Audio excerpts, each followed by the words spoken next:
Very good day to all our viewers. Welcome to this edition of the Evening Review. My name is Taiwan Jabela. Let's quickly look at today's front page of Namibian Sun.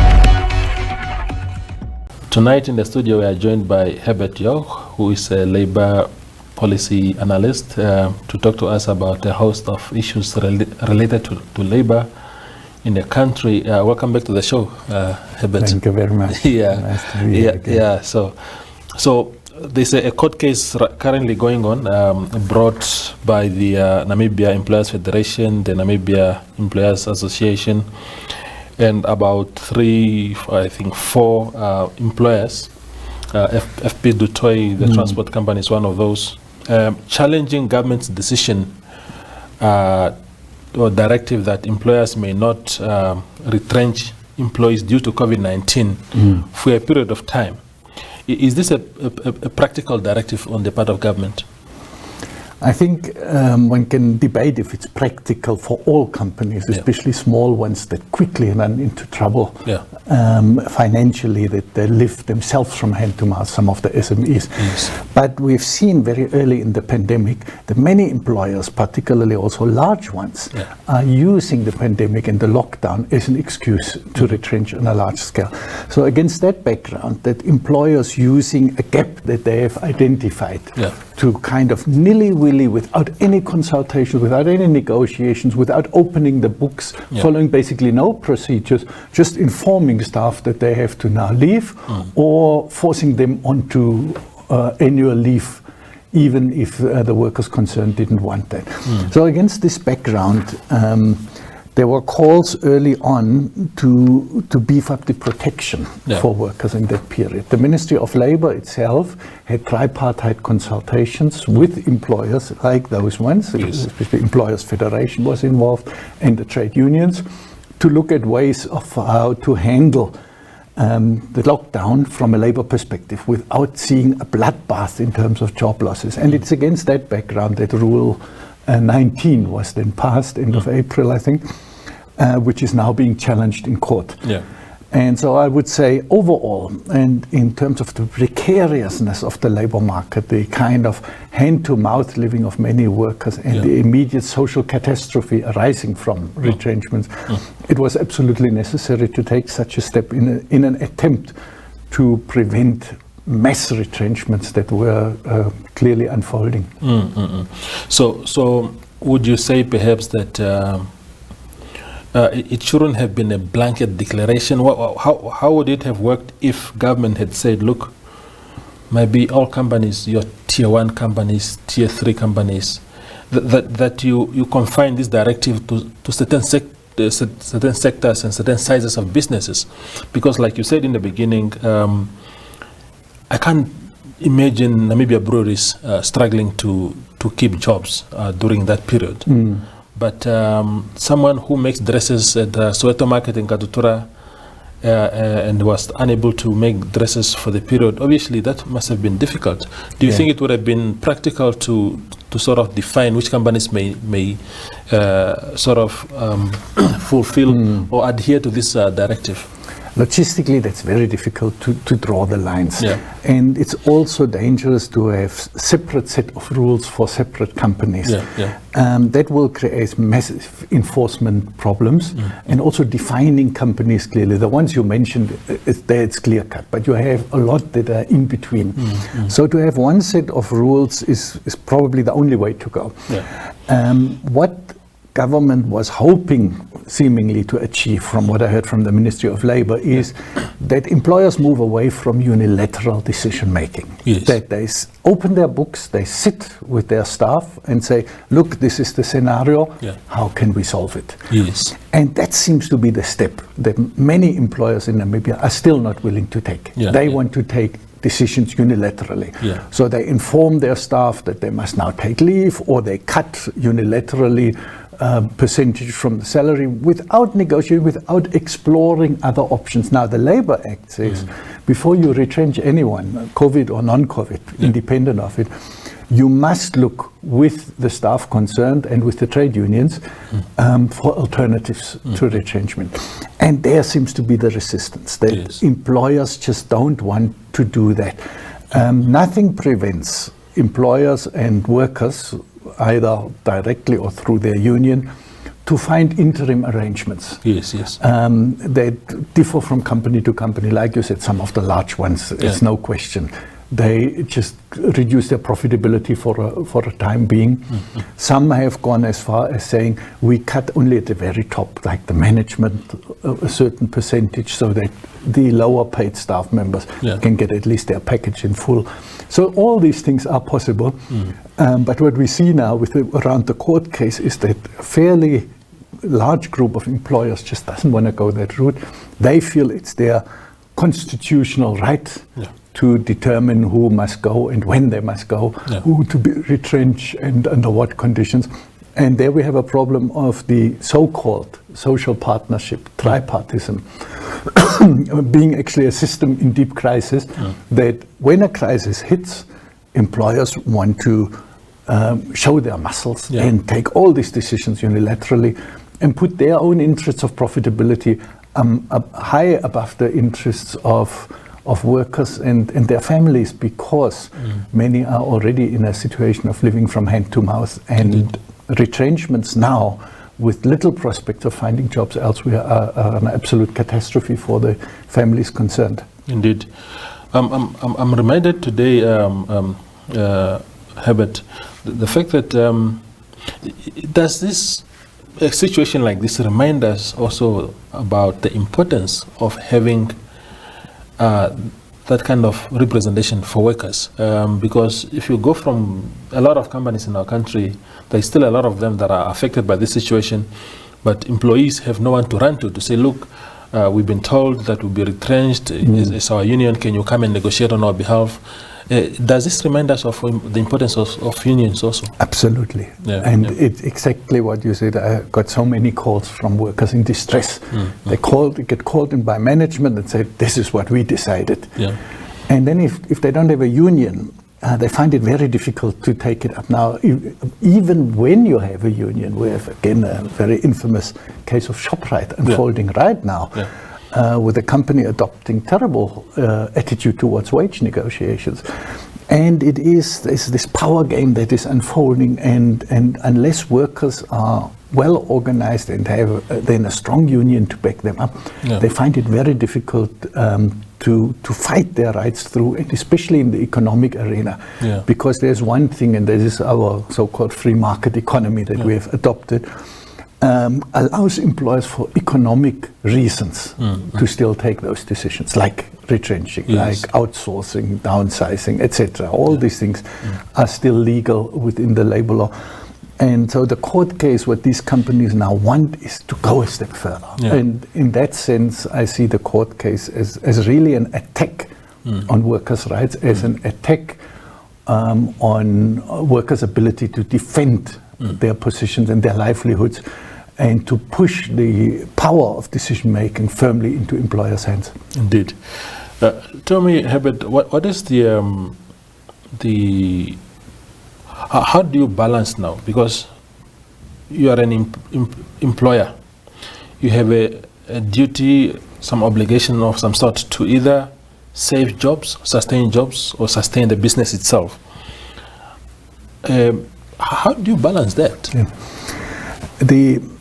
The way to do it within the current scenario, there's basically only one way do it properly and to try and balance the interests at stake. And that is, the company opens its book in full, showing income and expenditure in detail, and sitting with workers' representatives to work out what is the best way of going through this period to safeguard the jobs and the survival of the company. And I was a few years ago involved in Walvis Bay with the shop stewards there that at one of the larger local companies negotiated such a scenario where 56 people were about to be retrenched.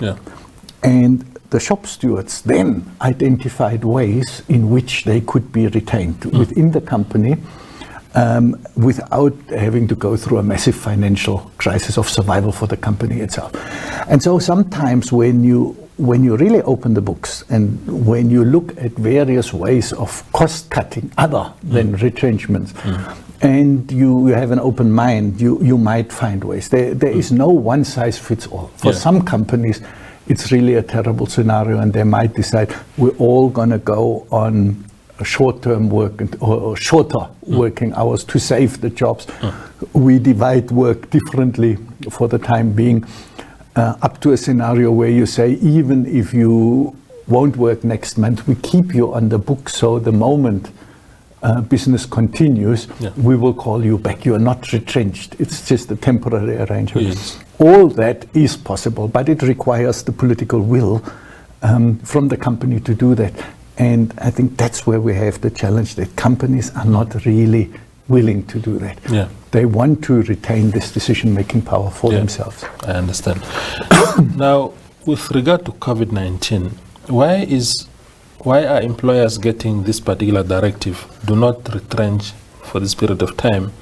Of course, COVID is an extraordinary situation in many ways, but why don't we see this kind of directives when other factors affecting businesses, when they come up? I mean, drought, for example.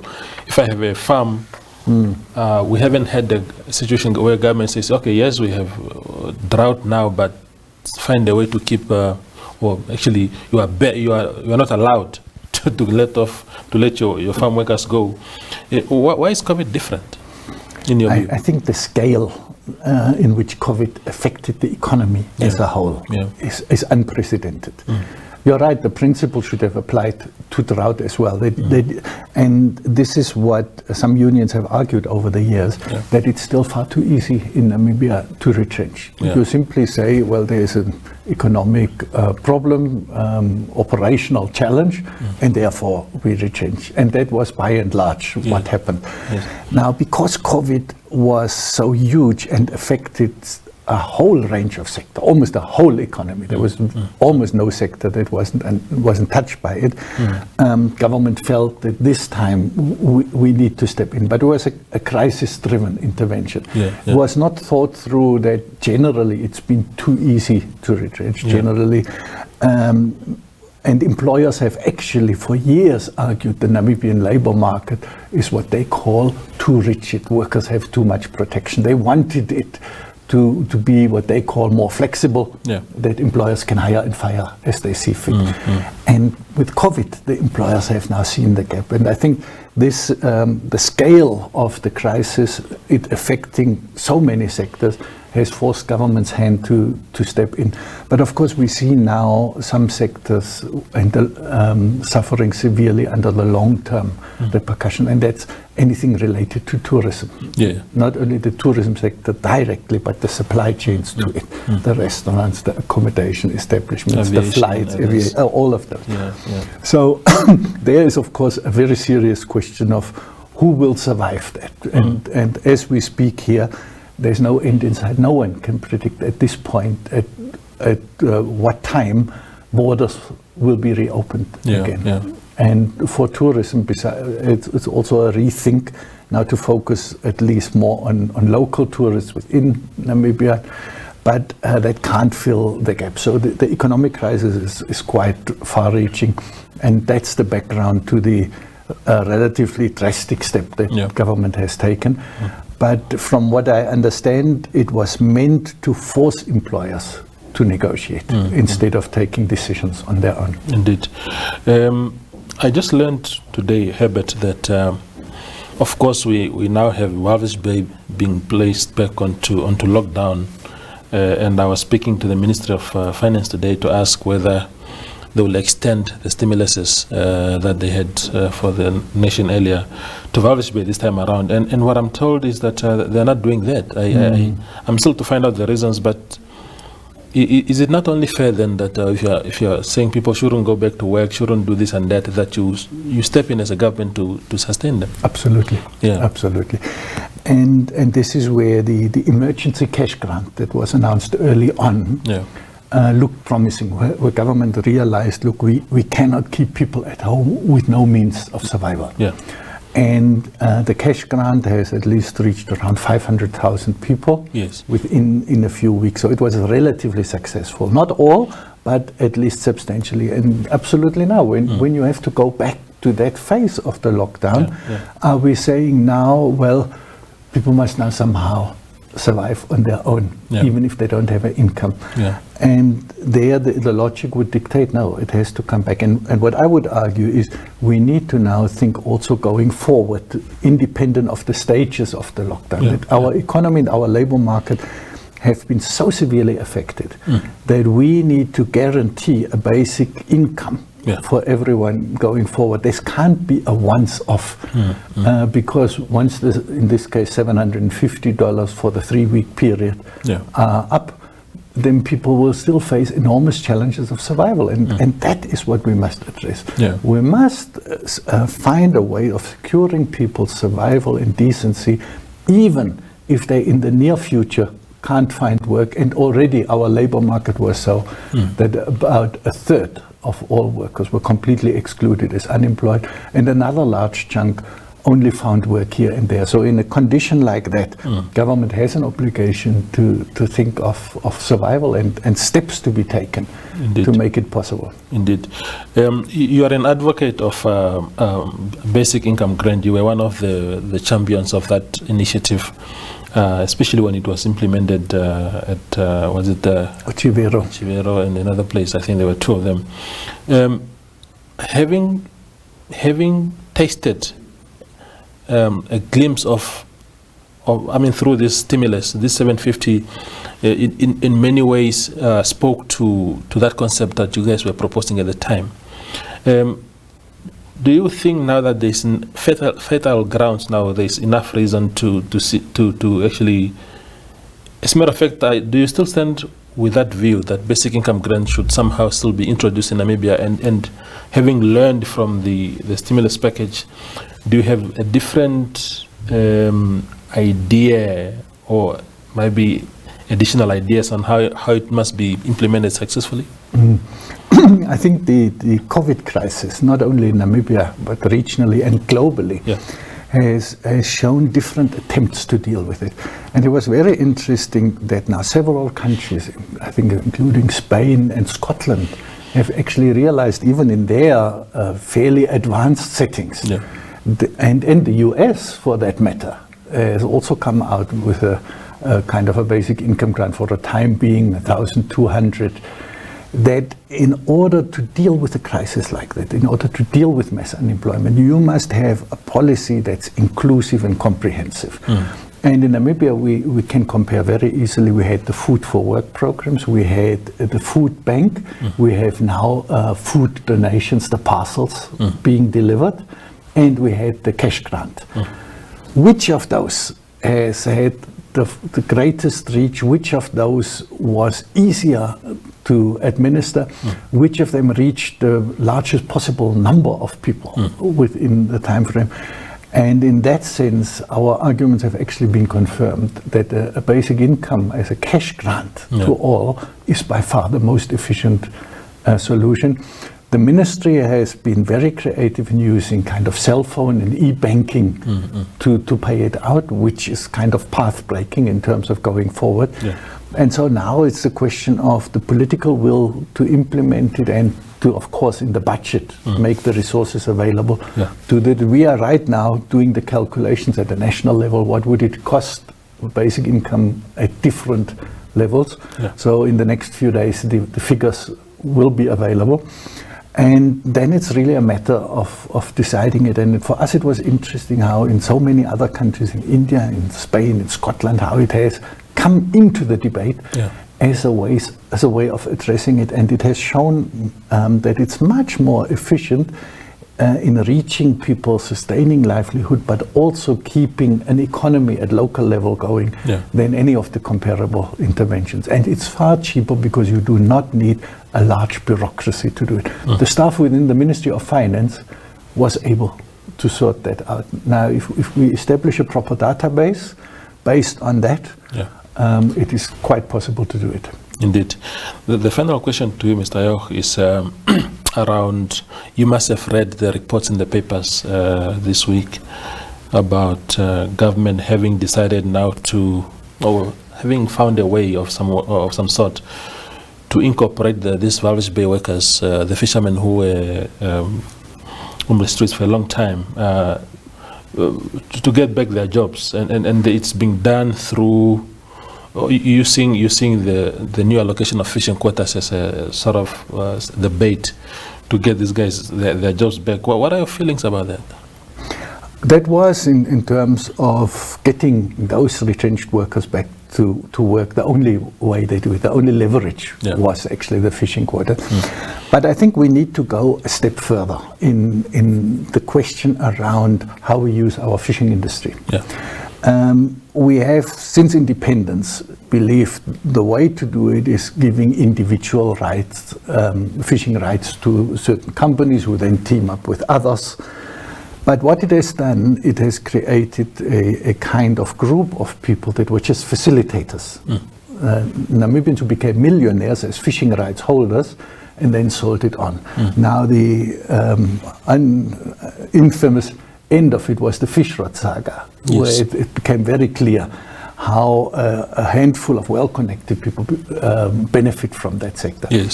If we talk of measures to benefit all Namibians from the resource like fishing, you would need to move away from individual beneficiaries towards collective benefits. And this is even the Presidential Advisory Council, the committee that the President has put together, spoke about that. Even they realized that. So Namibia is actually losing a lot of funds that could be used for collective benefits, like a basic income grant, through that system in which fishing quotas are allocated. That is, I think something we need to change drastically. But secondly, if the fishing sector is managed well and sustainable, it can guarantee these jobs for years to come. And in that sense, it's welcome that the government took note of those retrenched fishermen and made sure that hopefully all of them will get their jobs back. And that must be an automatic condition to all these fishing companies, that you who are benefiting so much from this resource, you retain those staffs. And I would go as far as even saying there must be a mechanism for cancellation if retrenchments are, because these companies make huge profits. And as I said, we need to make sure that the benefits of that sector really accrue to the Namibian public as a whole, not just to a few individuals. And because it's a sector that can move many years unless we destroy it through marine phosphate mining or other initiatives that run counter to it, can provide thousands of jobs for many years to come and millions, if not billions of Namibia dollars over the years in terms of public benefits from that sector. And I think these are the focus area. And we must be now brave enough to break the mold and to do things differently from the past. Indeed. Which brings me to the last question. I thought that one would be the last one, but when government in possession of these fishing rights commands so much power in terms of really dictating the terms of beneficiaries going forward. This more than 1,000 fishermen ended up on the streets because they felt that provisions of the Labour Act of 2007 were not being implemented to the letter. There were no night allowances, and so many other things. So is it not in government's power to say, look, we give you these allocations, on condition that you really protect workers' rights. Why do they allow these things to happen? You know, you give billions worth of dollars in fishing rights, and simply let employers or employees being exploited to that extent. Precisely. Government has absolute power to do that, because it's the custodian of national rights, like it is the custodian of minerals. Fishing the same, and the same argument can also be made when construction tenders are awarded. Yes. Unions have for long called that companies that violate workers' rights, they don't pay minimum wages, must be automatically excluded. And that is just, if you are serious as a government about protecting workers' rights, you do that as a standard procedure. Any company that benefits from government tenders, from quotas, or anything of that sort, will lose that immediately if they violate workers' rights. If that message is sent out and acted upon, these companies will think twice before doing it, because that's where you hurt them. That money is unfortunately the end game for them. It is. So you hit them there where it hurts them. And I would expect government to do that, and I hope there's enough pressure for that to happen. Definitely. Thank you, Mr. Jauch, for coming through again today. Thank you so much. I appreciate it. That is Herbert Jauch. He's a labor specialist, and he was just talking to us about a host of things as you heard them. I hope you enjoyed this interview like I did. Good night.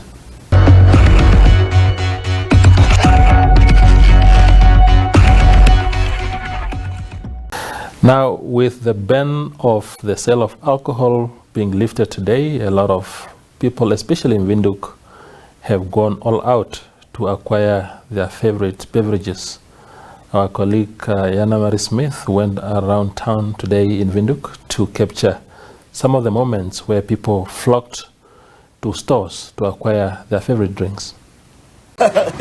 Yeah, well, we're excited now, so we're stocking up to stay at home and stay safe. Drink? Lord, it's been too long. Way too long. I got my label, Royberg Winery. Thank you for opening up again. People, drink responsibly. Much love. We've been waiting for this moment. We're having it. We're not shutting down soon. But we should be careful, not to be locked down again. Because if you're reckless, we'll be locked down again. So enjoy the alcohol.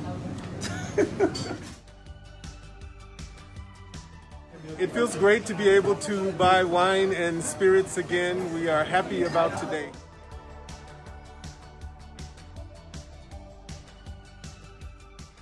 Yeah, I'm extremely happy. Well, we ran out right in the beginning. Yeah, so we've been hanging in there till now. But I'm going to come back later to get my chateau. And I'm ready to go.